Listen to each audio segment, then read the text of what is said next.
আল্লাহ পাক বলেন আকাশের কসম যে পানি ধারণ করে আছে, এত লক্ষ লক্ষ গ্যালন গ্যালন পানি আকাশ ধারণ করে আছে। যদি ছেড়ে দিত একবার তামাম দুনিয়া সাগর হয়ে যেত। জমিনের কসম যে জমিন এই পানিকে বৃষ্টিকে শোষণ করে নেয়। আকাশ যদি বলতো না আমি এ বৃষ্টি আমার বুকে রাখবো না, জমিন যদি বলতো আমার পেটে আমি এই পানি নিতে পারবো না, তামাম দুনিয়ায় আমরা বাস করতে পারতাম। আল্লাহর তো কিচ্ছু লাগতো না, শুধুমাত্র বৃষ্টি দিয়ে আমাদের শেষ করে দিত। এই জন্য আল্লাহর সাথে পাল্লা দিয়েছে, পারা যায় না। এখন ইসরায়েল টের পাচ্ছে। 108টা না 12টা মেশিন লাগিয়েছে সর্বোচ্চ প্রযুক্তির। শুধু পানি না, এ দাবানল বন্ধ করার জন্য তারা অলরেডি ঔষধ স্প্রে, তাও পৃথিবীর সবচাইতে দামি স্প্রে যেটা, এটা ছিটাচ্ছে। কিন্তু এই আগুন তো আর হামসা লাগায়নি, আগুন লাগিয়েছে কে? যত পানি দেয় ঔষধ দেয় আগুন তত বাড়তেছে। ওদের আজ বিশ্ব রোড পর্যন্ত বন্ধ হয়ে গেছে। এটা আজকে 12:30টার খবর। ওদের বিশ্ব রোড এখন বন্ধ করে দিয়েছে। মেন রাস্তা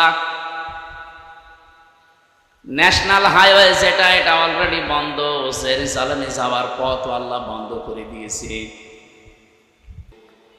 আমার মনে হয় আল্লাহকে ওরা সব বলে দিয়েছে। পৃথিবীর মানুষেরা শুধু দেখেছিলাম আমরা ওদের ওই কাণ্ডা কন্দনগুলো, দেখার পরে কিছুই করি নাই, কিছু বলি নাই। অনেকের সামর্থ্য ছিল কিন্তু তারা নিশ্চুপ ছিল। আল্লাহ পাক এবার নিজে মনে হচ্ছে প্রতিশোধ নেওয়ার জন্য হাতে নিয়েছেন। আমার দাম দৃশ্য আজ 4-5 দিন দেখতে পাচ্ছি। ওদেরকে আল্লাহ একেবারে পৃথিবীর মানচিত্র থেকে নিশ্চিহ্ন না করে দম নেবে না। আল্লাহর এটা ওয়াদা আছে, ওয়াকানা হাক্কান আলাইনা নাসরুল মুমিনিন। মুমিনদেরকে সাহায্য করা আমার আল্লাহর উপরে ওয়াজিব, এটা মুমিনদের হক। সুম্মা নুনাজ্জিল্লাযীনা তাকাও ওয়া নাযারু যালিমিনা ফিহা জিসিয়া। আল্লাহ পাক বলেন জাহান্নামে আমি আল্লাহ যারা তাকওয়াবান তাদেরকে পুলসিরাতের উপর থেকে বাঁচিয়ে দেব। আর যে মানুষগুলো পাপিষ্ঠ গুনাহগার, ওয়াইম মিনকুম ইল্লা ওয়ারিদুহা কানা আলা রাব্বিকা হাতমান মাকদিয়া। জাহান্নামের উপর দিয়ে পুলসিরাত তৈরি করা। মানুষ যখন মিজানের এই পাল্লা যেটা বলা হয়, এখান থেকে আপনার আমলটা আল্লাহ মাপবেন গুরুত্বের ভিত্তিতে।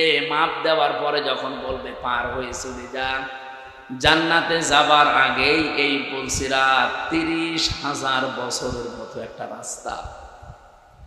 তাও পদ্মা সেতুর মতো, যমুনা সেতুর মতো এত বড় বিশাল এলাকা না। الذين اتقوا ونذر الظالمين فيها جثيا। আমি আল্লাহ আয়াত দিয়ে জানাতে চাই, মুমিন যারা এই মানুষগুলোকে সাহায্য করা আমি আল্লাহর জন্য যেমন হক, তার উপরে হক, এমনকি মুমিন বান্দাদেরও আমি আল্লাহর উপরে হক। শব্দ দুইটা বললাম না? আল্লাহ বলেন আমার উপরে হক হয়ে যায়, এবং মুমিন বান্দাদেরও আমি আল্লাহর উপরে হক। আমার উপরে যেমন হক সত্য, আমি আল্লাহর অধিকার, যেমন আমার মুমিন বান্দাদেরকে আমি বাঁচাবো, আমার মুমিন বান্দাদের অধিকার আমার উপরে যে আমি আল্লাহ তাদের বাঁচাবো। আল্লাহ যেহেতু এটা হাতে নিয়েছে, আমার যতটুকু কোরআনের উপরে বিশ্বাস, সামনে দেখবেন ইসরায়েল নামে এই অভিশপ্ত রাষ্ট্রটা পৃথিবীর মান। অথচ এত উন্নত মেশিন প্রযুক্তি পৃথিবীতে আর কারো কাছে নেই। 108টা 112টা সবগুলো একসাথে চালাচ্ছে। বিমান পর্যন্ত পুড়িয়ে ছারখার হয়ে যাচ্ছে। আপনি আগুন জ্বেলে ভাবেন পানি দিয়ে, ঔষধ ছিটাবেন, স্প্রে দেবেন কি দিয়ে? বিমান দিয়ে, হেলিকপ্টার দিয়ে, ওইটাই পুড়ে ছারখার হয়ে যাচ্ছে। সূরা আম্বিয়ার তাফসীর পড়তে গিয়ে পেয়েছিলাম, হযরত ইব্রাহিম নবীকে আল্লাহ যখন সাহায্য করার জন্য ফেরেশতা পাঠিয়েছিলেন, ওই সময় তিনি আল্লাহর প্রতি এমন ঈমান দেখিয়েছেন। আল্লাহ পাক বলেন ইব্রাহিম আলাইহিস সালামের জন্য আমি আল্লাহ আগুনকে কুলনা ইয়া নারু কুনি বারদান ওয়া সালামান আলা ইব্রাহিম। করছি নিজে আমি ফাইল। ইয়া নারু, হে আগুন, কুনি, হয়ে যাও বারদান, ঠান্ডা। আল্লাহ বারদান দেওয়ার পরে সালামান শব্দ মাঝখানে যদি না দিয়ে একবারে দিতেন আলা ইব্রাহিম, আমার ইব্রাহিমের প্রতি ঠান্ডা হয়ে যা। আল্লাহর হুকুম পাওয়ার সঙ্গে সঙ্গে আগুন এত বেশি ঠান্ডা হয়ে যেত, তখন আবার লিপ্ত শোক লাগতো গরম করার জন্য। আল্লাহ সালামান দিয়ে তামাম দুনিয়ার মানুষকে বোঝাতে চেয়েছেন, পৃথিবীতে আজও যদি ইব্রাহিম নবীর মতো ঈমান কোন জায়গায় আমি আল্লাহ দেখি, ওদের আগুনগুলো যেমন আমি সালামের ভেতরে 40 দিন থাকতে পারতেন না। এত বেশি ঠান্ডা হয়ে যেত যে থাকার অযোগ্য হয়ে যেত জায়গাটা, উনি আবার বরফ হয়ে যেতেন। আল্লাহ বলেন যদি সালামান না দিতাম আগুনটা একটু গরম থাকতো, তখন আবার ফ্যান দেওয়া লাগতো জিবরাইল মিকাইলকে দিয়ে, যে ফ্যান নিয়ে যাও অথবা এসি সেট করো, পাখা নিয়ে যাও। না, এমন শব্দ আমি চয়ন করে লাগিয়ে দিয়েছি, সালামান মানে শান্তি, একেবারে গরমও না ঠান্ডাও না। এই জায়গাটা অন্তত আমি আল্লাহর নির্দেশ যতদিনের পরে না আসে ততদিন এটা নাতি শান্তিষ্ণ হয়ে যাও। এয়ার কন্ডিশন যেটা বলা হয়, নয় ঠান্ডা নয় গরম, এরকম একটা পরিবেশ তৈরি হও। আগুন হুকুম মেনে তাই হয়েছিল 40 দিন। পরবর্তীতে হযরত ইব্রাহিমের নাতি নাতনি যারা, তারা জিজ্ঞাসা করতো, দাদা দুনিয়ার জীবনে আপনি সবচাইতে শান্তি পেয়েছেন কত? উনি বলেছিলেন এই পৃথিবীতে যতদিন আমি হায়াত পেয়েছি সবচাইতে বেশি শান্তি সুখে আরামে ছিলাম ওই 40 দিন যখন আগুন। সাবিলু আলাল্লাযিনা ইয়াযলিমুনা নাস ওয়া ইয়াবগুনা ফিল আরদি বিগাইরিল হক। এটা সূরা শুরার 42 নম্বর আয়াতে আছে, 25 নম্বর পারার 6 নম্বর পৃষ্ঠার 13 নম্বর লাইনে পাবেন। আল্লাহ পাক বলেন আমি আল্লাহ নিজে মামলা দেব, কেস দেব, অভিযোগ দায়ের করব তাদের বিরুদ্ধে দুনিয়ায় যারা মানুষ হয়ে মানুষের উপরে জুলুম করে, অত্যাচার করে। নাটোরবাসী একটু খেয়াল করেন আল্লাহর বক্তব্যের দিকে। আল্লাহ কিন্তু ইয়াজলিমুনাল মুসলিমুনা দেননি, যে যারা মুসলমানদের উপর অত্যাচার করে তারা আমি আল্লাহর টার্গেট, তাদের বিরুদ্ধে মামলা না। ইয়াজলিমুনান নাস, ইয়াজলিমুনা এটা মুজারে, বর্তমান ভবিষ্যৎ, প্রেজেন্ট ফিউচার। নাস মানে মানুষ, নাসের আগে আল্লাহ আলিফ লাম দিয়েছেন। আল্লাহ পাক জানাতে চেয়েছেন এই পৃথিবীতে একটা মানুষের উপরও যদি কেউ জুলুম করে, অত্যাচার করে, তার অধিকার নষ্ট করে, আমি আল্লাহ নিজে তার বিরুদ্ধে মামলা দায়ের করব। পুলিশ এসেছে, আপনি যদি আজকে পুলিশের কাজে বাধা দেন, কালকে মামলা হবে, পুলিশ বাদী কেস হবে। কি কথা বলছেন এখানে? আপনি জিজ্ঞাসা করেন ওনাদের কাজে বাধা দেবেন, কালকে আপনি মামলার আসামি হয়ে যাবেন, পুলিশ বাদী মামলা হবে। আপনি এখন আল্লাহর কাছে সরাসরি বাধা দিচ্ছেন। তার মানে এই দুনিয়াতে যেই মানুষগুলো মানুষ হয়ে মানুষের উপরে জুলুম করে, তাদের অধিকার নষ্ট করে, তাদের বেঁচে থাকা কেড়ে নেয়, তারা কিন্তু আর সাধারণ নেই, তারা আল্লাহর মামলার আসামি। সুপ্রিম কোর্টে ওখানে আমার বেঞ্চ আলাদা আছে। এই যে বাংলাদেশের সিস্টেমগুলো দেখলেন, যারাই মামলা দিক তারা নিজেরা বিচার করতে পারে না, আলাদা আলাদা বেঞ্চ আছে। আর আল্লাহ বলেন আমি নিজে মামলার দায়ের করব আর নিজেই বিচার করব।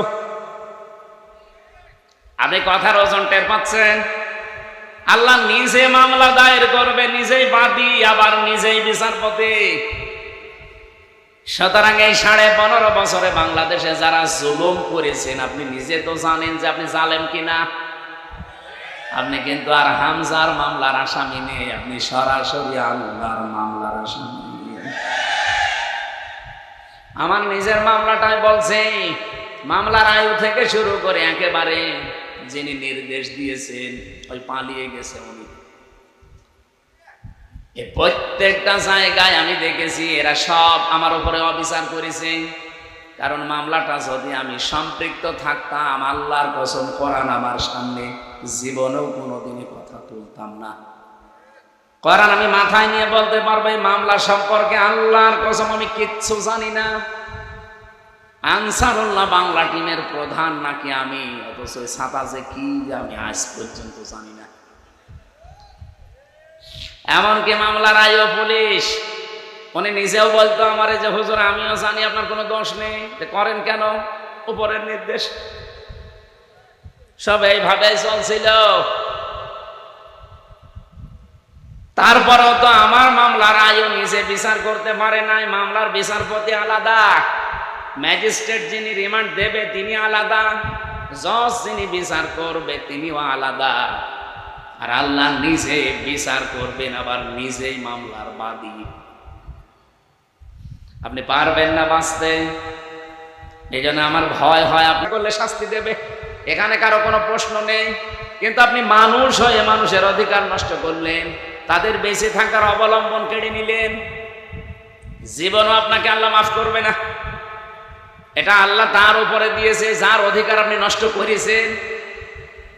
তাফসীরে তাবারীর ভেতরে একটা কাহিনী, হযরতে হুদ আলাইহিস সালামের জামানায় যেই নবীকে আল্লাহ পাঠিয়েছিলেন, যে জামানায় ওই জামানায় যে কাফের ছিল, আপনারা নাম সবাই জানেন, সাদ্দাদ নাম শোনেননি?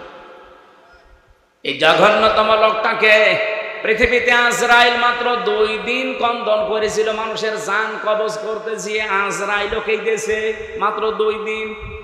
তাছাড়া আজ পর্যন্ত কারো জান কবজে আজরাইল কাঁদে নাই। আজ আজরাইলের চোখে পানি আসাও অত সহজ না। কি আপনি কি যত যাকে তাকে মনে করছেন? নাম শুনলে বোঝা যাচ্ছে দয়া মায়া নেই। আজরাইল ওলিয়াতাওয়াফাকুম মালাকুল মাউতিল্লাযী ওয়াক্কিলা বিকুম সুম্মা ইলা রাব্বিকুম তুরজাউন। আমি আজরাইলের জীবনী পড়তে গিয়ে পেয়েছিলাম যে কেমন কঠোরতে। এই পৃথিবীতে যখন আদম নবীকে আল্লাহ বানাবেন তো মাটি নিতে পাঠিয়েছিলেন ফেরেশতাদের, যারে যারে পাঠিয়েছে একটা ফেরেশতাও মাটির কন্দন দেখে পারে নাই। শেষ পর্যন্ত আজি তার এই এক খামসার ভেতরে মাটি ছিল 40 মণ। ওইটা দিয়ে আমাদের আদম নবীকে আল্লাহ বানিয়েছিলেন, আদি পিতাকে। 60 হাত লম্বা, 36 হাত মোটা। আমার মনে হয় এরকম মানুষ যদি এখানে আসে আমরা অনেক অজ্ঞান হয়ে যাব। আপনি চিন্তা করতে পারেন, 60 হাত লম্বা, এদিকে মোটা হচ্ছে 36 হাত। এই রকম কঠিন এবং কঠোর হৃদয়ের একজন ফেরেশতা।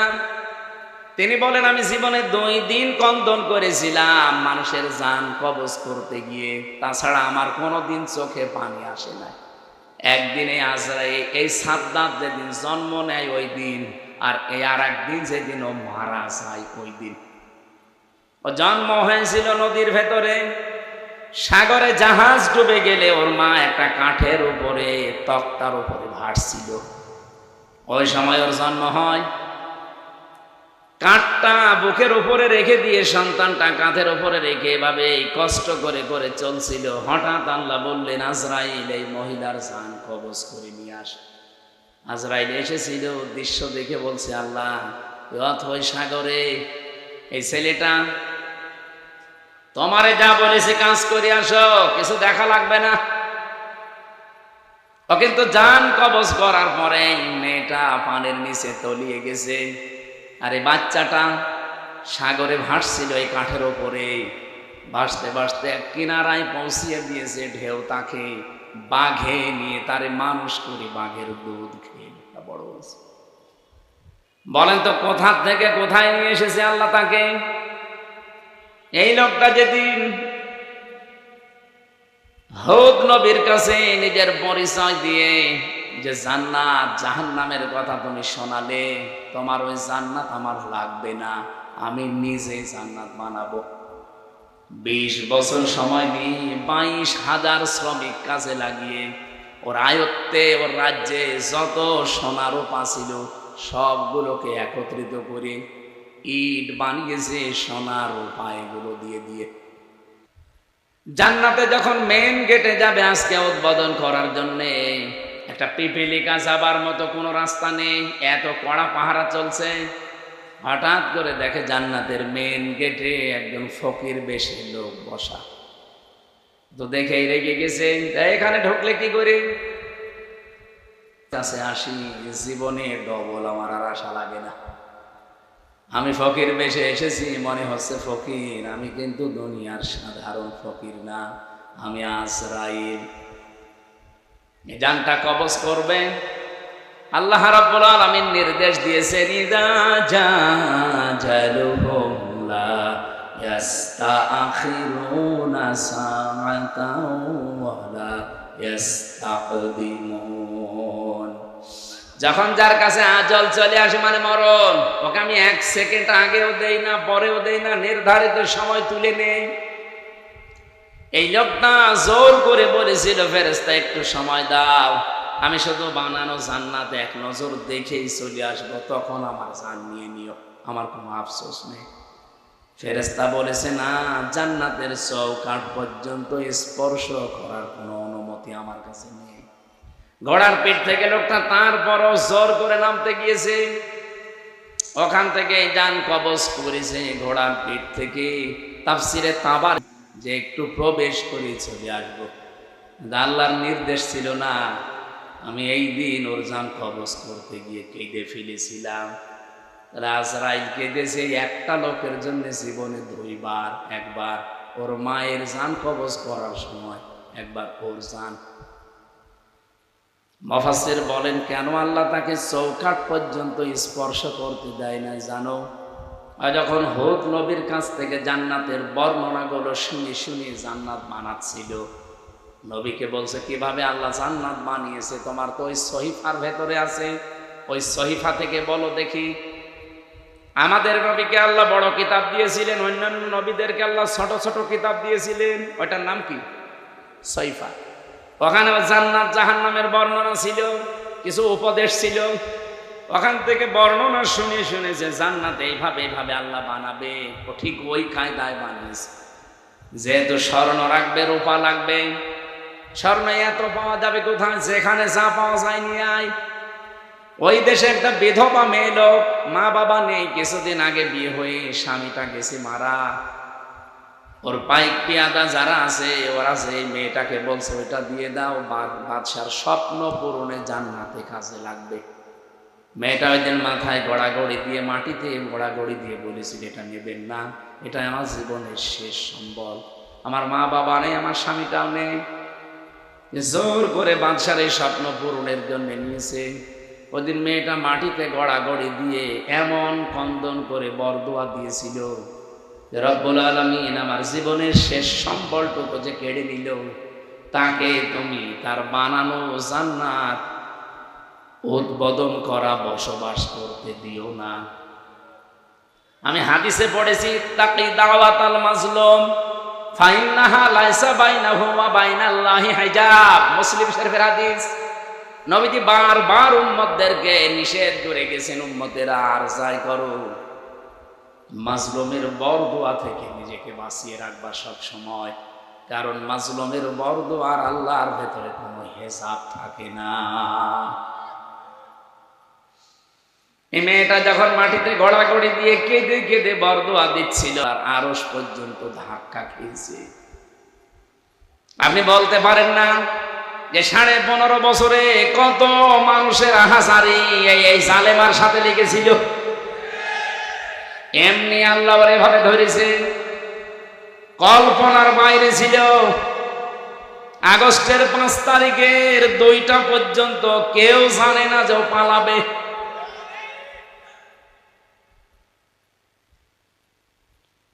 আমার মনে হয় এই বিধবা মেয়ে লোকটার মতো, এই এতিম মেয়েটার মতো হাজার হাজার মায়ের, স্বামীর, বোনের, এতিম সন্তানের আর্তনাদ, বরদোয়া, চোখের পানি এই জালেমা মহিলার ক্ষমতার সাথে লেগেছিল। বিশেষ করে যারা আয়না ঘরে ছিল, আপনি ভাবতে পারেন, যারা আয়না ঘরে 8 বছর 10 বছর পড়ে আছে। আমি তো মাত্র 10 দিন ছিলাম মাটির নিচে, তাই আমি অজ্ঞান হয়ে গেছি।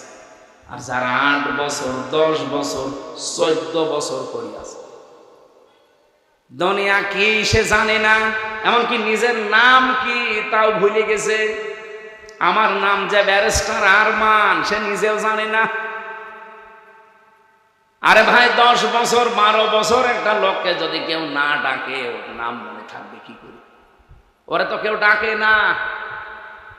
ও লোকটা জানে না যে এখন দিন না রাত, এটা যে কোন বছর চলছে তা ওর জানা নেই, এটা যে কোন মাস চলছে, কি বার আজকে, কয়টা বাজে, কিচ্ছু জানে না।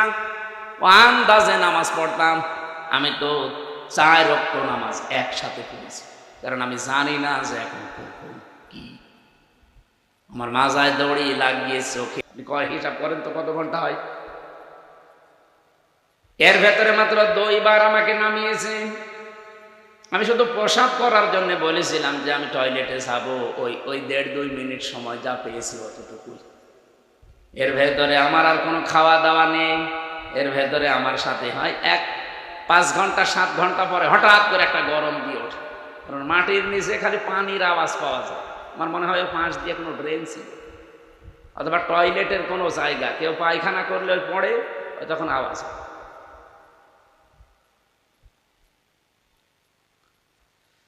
তাও তো আমি মিনিটায় ছিলাম। বিগটা কত কঠিন হতে পারে বলেন? আমি ব্যারিস্টার আরমান ভাইয়ের মুখে নিজে শুনেছি যে এদিকে 3.5 হাত, এদিকে 3.5 হাত, সামনে আবার একটা টয়লেট দেওয়া আছে। আমাদেরটাও টয়লেট ছিল, এদিকে 3.5 হাত, এদিকে 2.5 হাত, সামনে টয়লেট ছিল, কিন্তু টয়লেটের আবার নেই। এই হালকা 1-1.5 হাত মতো একটা দেওয়া আছে, দেওয়াল দেওয়া আছে। বসলে দেখা যায় না, দাঁড়ালে দেখা যায়। ওরা বসে থাকে একেবারে গেটের সামনে। বলেন আপনার টয়লেট হবে কি করে? আমি একটা যুবক মানুষ, আর এরকম একটা যুবক পুলিশ যদি বসে থাকে, কঠিন পরিস্থিতিগুলো যারা তৈরি করেছিল, কত মানুষের তাহাজ্জুদের চোখের কন্দন পানি ওই জালেমার চেয়ারের সাথে লেগেছিল। এমনি আল্লাহ ধরেছে। সাদ্দাতকে তার এত স্বপ্ন সাদের জান্নাত ভোগ করতে দেয়নি, স্পর্শ পর্যন্ত করতে দেয়নি, খালি একটা মেয়ে লোকের চোখের পানি বরদোয়ার কারণে। আর আপনার সাথে কত। আমার মনে হয় ছবিটা দেখে তামাম দুনিয়া। আমার ভাইরা, আমি এখান থেকে তাফসিরের যে শিক্ষাটা দিতে চাই আমি নিজে এবং আপনাদেরকে, শুধু আপনাদের না, এটা রেকর্ড হচ্ছে, সারা পৃথিবীর মানুষ যারা আছে, জুলুম করলে কিন্তু কাঙ্ক্ষিত স্থানে পৌঁছানো যায় না। এটা কি কোরআনের কথা বিশ্বাস করেন? এজন্য আগামীতে কেউ যদি আসেন দায়িত্বে, জুলুম করবেন না।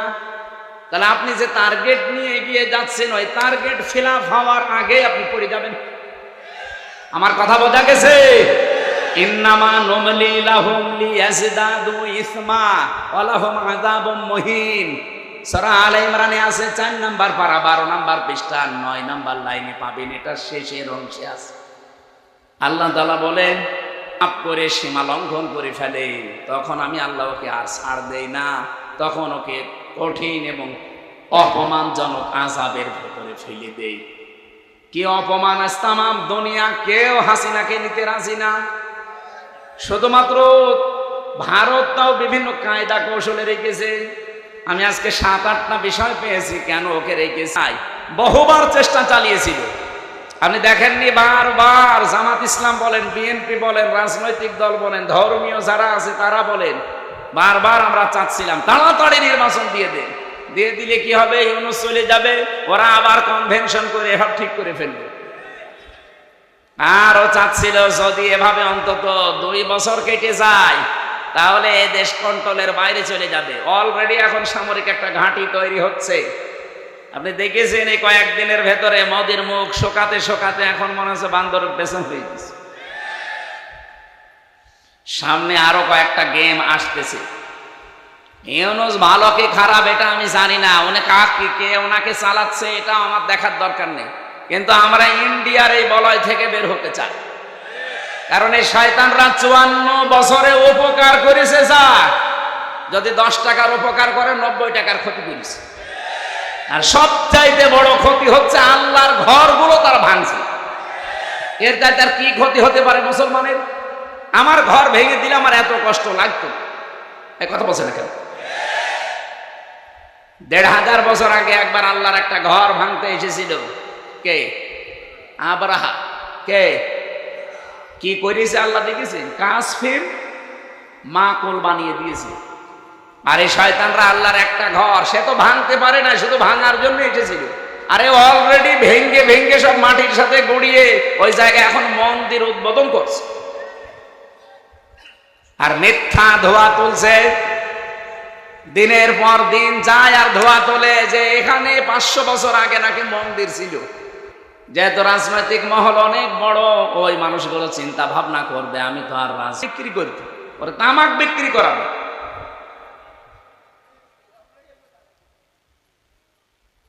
অলরেডি দাঙ্গা বাঁধিয়ে দিয়েছে ভারতে। গত পরশু দিনও দেখলাম 2 জন মুসলমান দাড়িওয়ালা ধরে সরাসরি জবাই করছে। এখন ওর হাতে আর দুনিয়ার কিচ্ছু নেই, শুধু এইটাই আছে পুঁজি যে মুসলমানদের বিরুদ্ধে হিন্দুদের উস্কিয়ে দিয়ে এদের দাঙ্গা তৈরি করে একটা ফায়দা লড়বে, ঘোলা পানিতে মাছ শিকার। এই জন্য গোবিন্দ পরামানিক কিন্তু বুঝে ফেলেছে। বাংলাদেশের পুরা বাংলাদেশ মিলে হিন্দু মহাজোট আছে, তার মহাসচিব গোবিন্দ চন্দ্র পরামানিক গত পরশু দিনও জানিয়েছে না যে তাম পৃথিবীর হিন্দু ভাইরা, হিন্দু বোনেরা সবাই এই মাতাল মোদিকে থামান। এটা মাতাল, এই শয়তানের মনোবাসনা পূর্ণ করতে গিয়ে যা আরম্ভ করেছে এ পৃথিবী কয়েকদিন পরে বসবাসের অযোগ্য হয়ে যাবে। কারণ ঘরে ঘরে তখন মারামারি শুরু হবে। এই জন্য লোকটাকে থামাতে বলছে। আমরাও চাই হিন্দু ভাইরা যারা আছেন, অন্যান্য খ্রিস্টান ধর্মের যারা আছে, খ্রিস্টান ভাইদের কি বিবেক বুদ্ধি সব কি লোপ পেয়েছে? আপনাদের মেয়েকে, আপনাদের বোনকে এই ইন্ডিয়ার বুকে ওরা উলঙ্গ করে রাস্তায় হাঁটিয়েছে 17 সালে। এক কথা বলছেন না কেন? আমি কি বানিয়ে বলছি? আপনাদের মাকে, বোনকে, মেয়েকে যারা উলঙ্গ করে রাস্তায় হাঁটাতে পারে, তাও রাজপথে, আপনাদের কি বিবেকে কুকুরে প্রসব করেছে? বিবেকটা জাগ্রত হচ্ছে না? অন্তত উগ্রপন্থী সন্ত্রাসী জঙ্গি এই যে যারা আছে এদেরকে থামানো দরকার এখনই, নাই তো এ বাতাস বাংলাদেশে আসবে বলি তখন আমরা নিজেরা কামড়া কামড়ি করে মরা লাগবে। ওরা এমনি বারবার এই হাওয়া দিয়েছিল, কিন্তু বাংলাদেশের মানুষ যাই হোক কোনো হাওয়াতে ফলে না। ফুটবলকে একবার একজন জিজ্ঞাসা করছে যে এত লাথি খাও কেন? বলছে ভাই আমি মানুষের পামে ফুলি, লোকে আমারে হাওয়া দিয়ে ফোলায়, এই জন্য লাথি দেয়। আমি তো নিজে ফুলতে পারি না। আমি যদি নিজে ফুলতে পারতাম তাহলে আমাকে কেউ হাওয়া দিত না, আর আমাকে লাথি দিতেও পারতো না। মানুষ যেহেতু আমারে পাম দেয়, হাওয়া দেয়, আমি ফুলে উঠি, আবার লাথিও দেয়। অন্তত আমরা আর কোনো কারোর পামে হাওয়ায় ফুলতে হঠাৎ এটা করছে কেন? এদের পেছনে রাঘব বোয়াল আছে, কারা আছে এখন টের পাওয়া যাচ্ছে। 13 জন মানুষকে 10 জন মানুষকে নিয়ে আপনি কমিশন বানালেন। এই 10 জন মানুষের ভেতরে যে মহিলাগুলোর চেহারা দেখলাম সব টিপ পরা। কি কথা বলছেন না কেন? এইগুলো এই 15.5 বছর এই জালেমা মহিলাকে টিকিয়ে রাখার জন্য বিভিন্ন কথা বিভিন্ন সময় বলতো। এই দেশে কি শুধু ওই 10 জন আর মহিলা নেই দেশে? ডাক্তার নাসিমা হাসানকে নেওয়া যায়নি? ঢাকা বিশ্ববিদ্যালয়ের যে শিক্ষিকা, এই যে কুমিল্লায় বাড়ি, বলেছিল আমার ছেলের কলার চেপে ধরেছেন কেন, জবাব দেওয়া লাগবে। এই মেয়েটাকে নেওয়া যায়নি কমিশনে? তাহলে উল্টাপাল্টা রিপোর্ট দিতে পারতেন না। এমন এমন রিপোর্ট দিয়েছে, শয়তান পর্যন্ত চিন্তা করছে যে আমিও তো এ চিন্তা করি না। ওদের প্রথম রিপোর্টে কি দেখেছি, যে কোন স্বামী যদি স্ত্রীর সাথে সহবাস করতে চায়, স্ত্রী যদি বলে না আমার এখন হবে না, এরপরও স্বামী যদি সহবাস করে তাহলে ধর্ষণ মামলা হবে। ধর্ষণ মামলা হলে জজ রায় দেবেন, ধর্ষণের বিচার কি ফাঁসি? কথা বলছে না কেন? আপনার কি মনে হয় এই রিপোর্ট শুনে বলেন তো? ভালো। তা আপনি রায় দেওয়ার জন্য তো সাক্ষী লাগবে। এখন মানুষের মনের অবস্থা তো আর কেউ জানে না, একই জোর করেছে আর স্ত্রী কি রাজি হচ্ছিল না, এটা তো স্বামী স্ত্রী ছাড়া কেউ জানে না। এখন ওই জায়গায় সাক্ষীর জন্য আপনাকে মানুষ বসিয়ে রাখা লাগবে, অথবা ইউটিউবারদের রাখা লাগবে। আমার মাঝে মাঝে এই যে 318 পৃষ্ঠা পুরাটা পড়লাম। বছর আগে হামজা নামে কেউ আমি ছিলাম না। আমার মা বাবার দায়িত্ব ছিল বিছানায় থাকা, বাকি যা করার কে করেছে? দেহ আমার হয় কি করি? আলালাহুল খালকু ওয়াল আমরু, আল্লাহ বলেন আমি বানিয়েছি, সিদ্ধান্ত বলেন। এই আয়াতের পুরা বিরুদ্ধে লিখেছে তারা, যে দেহ আমার, সিদ্ধান্ত